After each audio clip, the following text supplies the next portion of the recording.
waaw ça va naka suba si maa ngi nuyu ñëpp sénégalais yëpp di leen ziar di leen jox seen wàccuwaay di nuyu patriote yëpp di nuyu ñëpp di leen ñaanal jàmm ak xéewal ci suba teel bi donc vite fait benn vidéo bu ndaw ah voilà c'est pour dire que de là honnêtement bon je suis pas d'accord avec Barthélémy Diaz hein, c'est ma opinion personnelle là quoi. Wow, j'ai le droit d'émettre mes opinions. Voilà, bien vrai que nous sommes tous dans l'opposition, mais je ne suis pas d'accord qu'il y ait une sortie amie, quoi.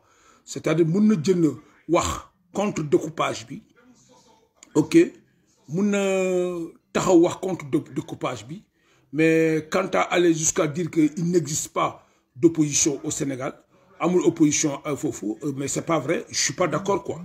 Wow, parce que degue quoi, nit ke ak ku munta doon wax ko deug voilà donc man dama koy démentir quoi man bokuma ci ñi gëm ni opposition amul Sénégal si le amna opposition voilà lañu tontoon Macky Sall lañ koy tontu mom Bart amna opposition te opposition bi c'est qui c'est Pastef il faut accepter c'est Pastef et le patron de l'opposition c'est le président Ousmane Sonko voilà il faut que lolu mu leer ci bop ñep l'opposition existe.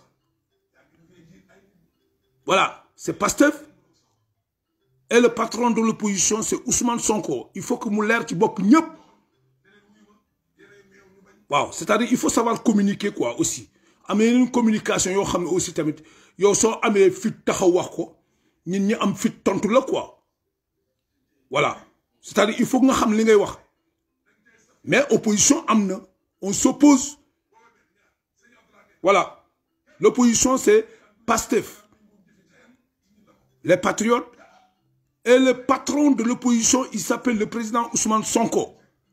Voilà, lolu moy deug quoi. Man mom deug mom duma ko bayyi quoi. Waaw, bien vrai qu'il y a des opposants qui sont contre l'opposition.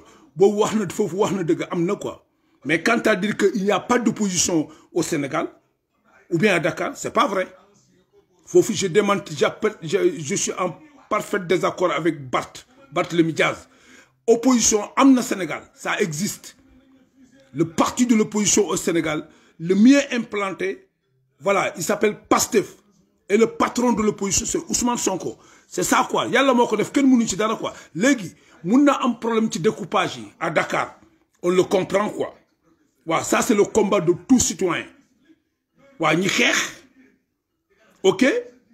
Mom su nekkee candidat pour mairie Dakar, amul problème quoi. Ñi jappalé ko quoi. Il n'y a pas d'animosité entre opposition. Dañ koy jappalé mu gagner Dakar.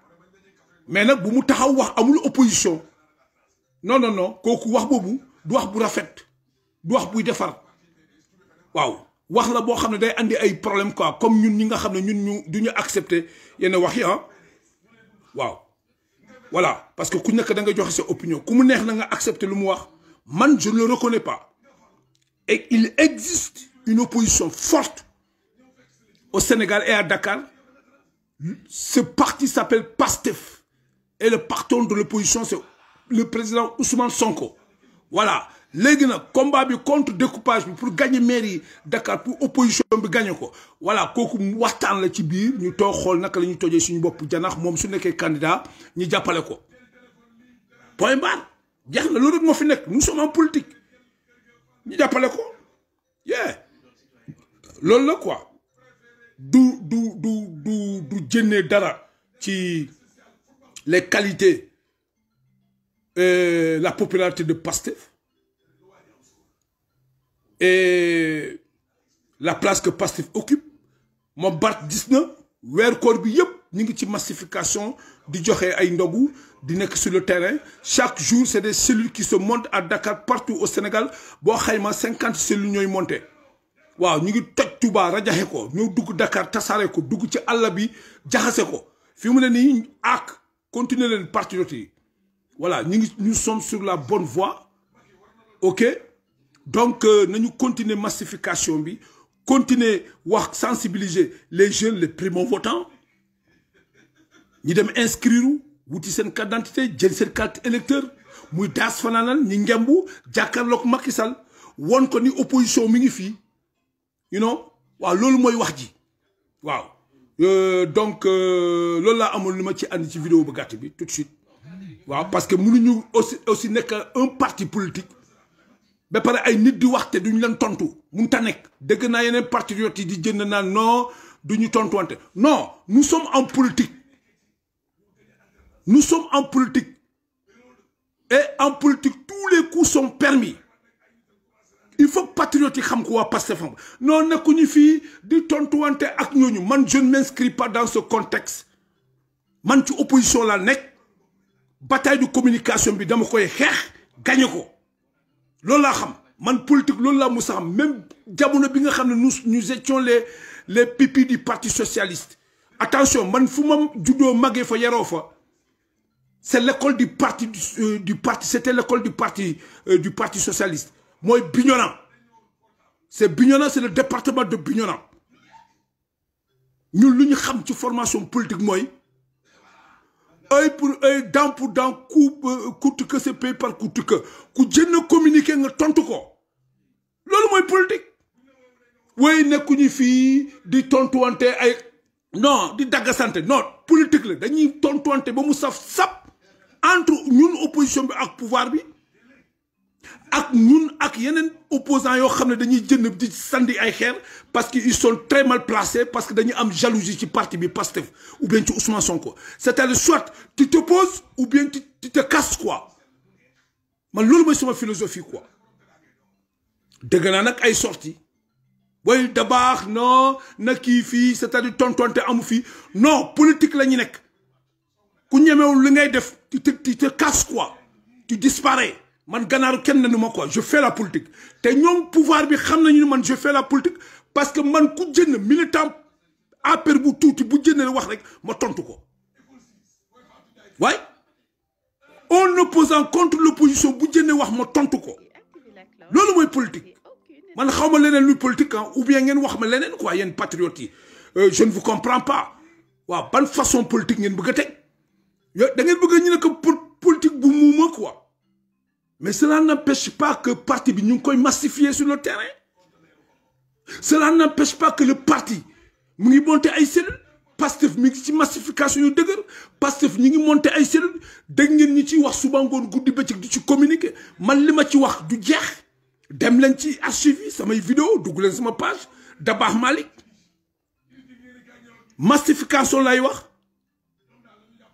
ñu monter cellules yi ubbi leen parti compile jox leen carte de membre yi par militants yi jógee ci opposition bi ak pouvoir bi ak yéen di ñëw parti yi ñëw si suñu parti Pastef accueillir leen ngeen jox leen carte de membre ngeen jox leen statut bi ñu xam lan mooy Pastef yooyu yëpp dama koy wax mais cela ne veut pas dire que dama ciy wax ci loolu communiquer ci loolu que ku jënd wax dal ci kaw Pastef du ma la tontu dama lay tontu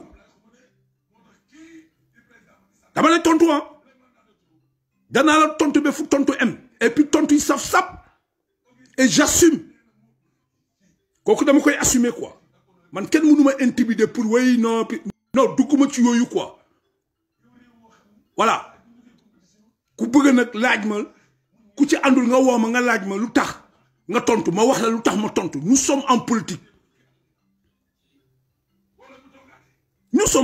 soit on accepte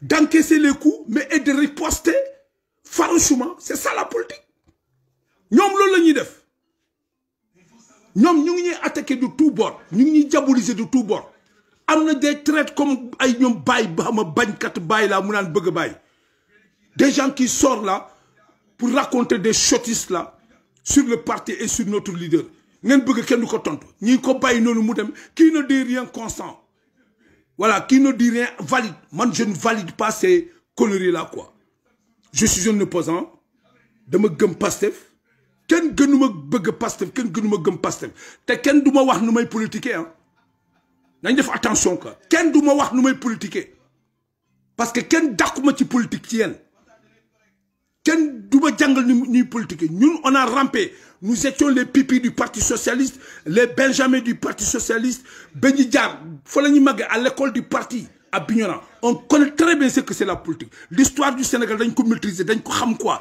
politique historique politique Sénégal xam nañ ko quoi kon arrêtez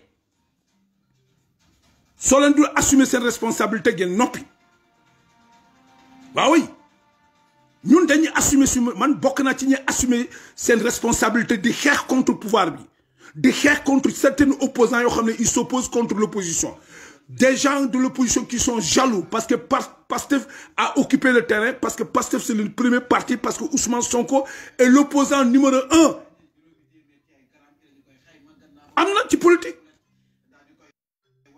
Alors ngeen bëgg ñi ñu noppi waaye nekkuñu fi pour tontuwante nañu focaliser wu ci li ñu yóbbu kanam tontuwante bi moo ñu yóbbu kanam bu la nit ki dóoree nga toog seetaan ko suba day dellu soit dóoraat la mais bu la dóoree nga fayu bu la dóoree nga fayu bu suba buy ñëw dana xalaataat ba gaañ bi dama ko dóor mu fayu kon tey su ma demee balaa ba koy dóor dina ma dóor dootul ñëwati loolu la mais ñu lamb mu nooy rek. Mais Macky Sall loolu lañ ko def Macky Sall bu mu installé fii ba léegi lu ko neex lay def lu mu def la gars yi noppi mais bañ ko dumee le mois de mars il a compris c'est ça la politique. Alors ngeen baal ma quoi parce que dama gis ay yeneen contribution yoo xam ne c'est pas de la politique ñu koy def xamuñu politique mooy lan bataille d'idées. Proposition politique mooy lan mooy riposte voilà contre l'opposition contre le pouvoir loolu mooy politique pouvoir bi teg li nga dugg ci biir décortiquer ko jënne fay xool faiblesse pouvoir bi nga jaar fa dóor mu daanu c'est ça la politique mais non bu ñu nekk di tontuwante non vous êtes des novices en politique il y a certains novices yoo xam ne ñu ngi ci Pastef ils sont novices des militants. Alors, ils n'ont qu'à arrêter, quoi. Moi, j'assume ma position, quoi. T'es du quel moment je vais politiquer, quoi. Ok? Man, c'est mon politique, je vais te dire. Wax deug te yalla tax. Ku jëna attaquer Pastef ma dal sa kaw. Waaw, muy pouvoir, muy opposant yo xamné ils sont contre l'opposition. Ku jëna dal ci kaw Pastef ma dal sa kaw. Voilà, c'est ça la bataille médiatique en politique. Il faut comprendre et savoir faire la politique. Il faut avoir l'intelligence de faire la politique. La politique, c'est pas être muette là, mouma tok fi rek, ku yanu mbal kepp la ko, nga tok. Mais Sénégalais li yak sen xel dafa yombo, man. Dafa yombo, lu yak xelu Sénégalais dafa yombo.